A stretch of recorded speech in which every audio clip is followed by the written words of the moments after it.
মাথা ভাঙা নৈহাটির পর এবার হুগলিতে আক্রান্ত প্রতিবাদী। রাত দখল থেকে ফেরার সময় তারস্বরে মাইক বাজানোর প্রতিবাদ। শ্রীরামপুর স্টেশনের কাছে জোরে মাইক বাজানোর প্রতিবাদ করায় হামলা। অনুষ্ঠান বন্ধ করতে বলায় গালাগালি, মারধর, শ্লীলতাহানির অভিযোগ। পুলিশের অনুমতি নিয়েই প্রতিবারের মতো অনুষ্ঠান কেন অভিযোগ করলেন জানা নেই। মন্তব্য করলেন মৎস্য আড়তদার উন্নয়ন সমিতির সম্পাদক।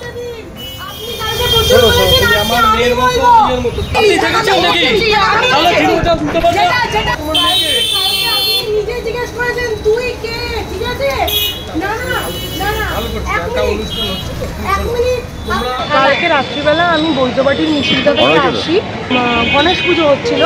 সন্ধ্যাবেলা থেকে ওদের গান বাজনা লাইভ পারফরমেন্স অনেক কিছু চলছিল। 10:30টার সময় আমি বলি ওনাদেরকে গিয়ে, 10:37 তখন আমি ওনাদেরকে গিয়ে বলি, দাদা যা বর্তমান পরিস্থিতি তাতে আপনারা সাউন্ডটা একটু কমান অথবা বন্ধ করুন, মনুষ্যত্বের ইয়েতে। তখন ওনারা আমাকে অন্যভাবে কথা বলেন, তাই আমি মাইক চাই, যে গান গাইছেন তার থেকে মাইক চাই। যে মোমেন্টে মাইক চাই সেই মোমেন্টে 15 থেকে 20 জন একসাথে ঘেরাও করে নেয় আমার।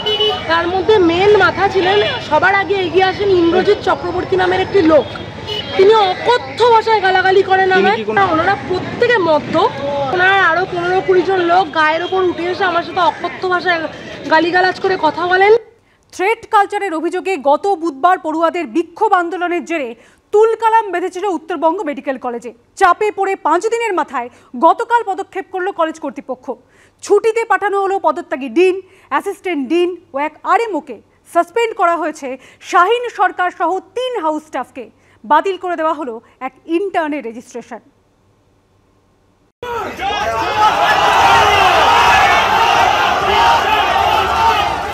আরজিকর কাণ্ডের আবহে থ্রেড কালচারের অভিযোগ উঠেছিল উত্তরবঙ্গ মেডিকেল কলেজেও। আন্দোলনকারী জুনিয়র চিকিৎসকদের তীব্র বিক্ষোভের জেরে পদত্যাগও করেছিলেন উত্তরবঙ্গ মেডিকেল কলেজের ডিন এবং অ্যাসিস্ট্যান্ট ডিন। এবার অভিযুক্ত আধিকারিক, হাউস স্টাফ ও ইন্টার্ন সহ 12 জনের বিরুদ্ধে একাধিক শাস্তিমূলক পদক্ষেপ করল মেডিকেল কলেজ কর্তৃপক্ষ। এর মধ্যে পদত্যাগী ডিন সন্দীপ সেনগুপ্ত, পদত্যাগী অ্যাসিস্ট্যান্ট ডিন সুদীপ্ত শীল এবং নিউরো মেডিসিন বিভাগের রেসিডেন্ট মেডিকেল অফিসার নীলাব্জ ঘোষকে ছুটিতে পাঠানো হয়েছে। একই সঙ্গে তাদের বিরুদ্ধে ব্যবস্থা নেওয়ার জন্য সুপারিশ করা হচ্ছে স্বাস্থ্য ভবনে। যাদের নামে কমপ্লেন এসছে, যাদের নামে ওরা কমপ্লেন করেছে, তাদেরকে আপাতত ছুটিতে যেতে বলা হচ্ছে। ডিএমই সাহেবের কাছে পাঠানো হবে।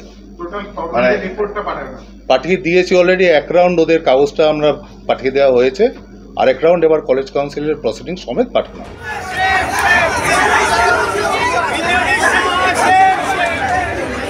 গত 4 সেপ্টেম্বর উত্তরবঙ্গ মেডিকেল কলেজে প্রবল ছাত্র বিক্ষোভের পর আন্দোলনকারীদের অভিযোগ খতিয়ে দেখতে একটি তদন্ত কমিটি গড়ে কলেজ কর্তৃপক্ষ। সোমবার এক্সিকিউটিভ কাউন্সিলের বৈঠকে প্রাথমিক তদন্ত রিপোর্ট জমা দেয় সেই কমিটি। তার ভিত্তিতে 3 জন হাউস স্টাফ শাহিন সরকার, শাহিনুল ইসলাম এবং ঋতুরম্ব সরকারকে সাসপেন্ড করা হয়েছে। পাশাপাশি রাজ্য মেডিকেল কাউন্সিলের কাছে তাদের লাইসেন্স বাতিলের সুপারিশও করা হয়েছে। একই সঙ্গে বাতিল করে দেওয়া হয়েছে ইন্টার্ন সোহম মণ্ডলের রেজিস্ট্রেশন। এছাড়াও কলেজের প্রথম বর্ষের 3 জন পড়ুয়া জয় লাকড়া, ঐশী চক্রবর্তী, সৃজা কর্মকার এবং দ্বিতীয় বর্ষের 2 ছাত্র তীর্থঙ্কর রায় এবং অরিত্র রায়কে উত্তরবঙ্গ মেডিকেল কলেজ থেকে বহিষ্কার করা হয়েছে। কলেজ কাউন্সিলের মিটিংয়ে যে সিদ্ধান্ত হয়েছে আমরা খুশি, কিন্তু এখনও বহু আছে বিভিন্নভাবে থ্রেট দিচ্ছে ছাত্রছাত্রীদের। আমরা বলতে চাই যে এদেরকেও কিন্তু ছাড়া হবে না, এবং ভবিষ্যতে যদি এই আবার তারা থ্রেট বা র্যাগিংয়ের কোনো শুরুয়াত করে তাদেরকেও কিন্তু কঠোরতম স্টেপ তাদের বিরুদ্ধেও নেওয়া হবে। এই টিএমসিপি ইউনিটকে আমাদের জীবন থেকে বহিষ্কার করা উচিত বলে আমরা মনে করি। শাহিন সরকারের বিরুদ্ধেই পড়ুয়াদের হুমকি, এমনকি ধর্ষণের হুমকি দেওয়ার অভিযোগ উঠেছিল। রেপ থ্রেট দিয়েছে। এই মেয়েটির মৃত্যুর পরও এটা আমায় কান দিয়ে শুনতে হলো। এত সাহস! এই শাহিন সরকার কে জানি না। এই টিএমসিপির ছেলে এখানকার। আন্দোলনকারীদের তরফে যে অভিযোগ করা হয়েছে তাতে নাম রয়েছে খোদ উত্তরবঙ্গ মেডিকেল কলেজের অধ্যক্ষ ইন্দ্রজিৎ সাহারও।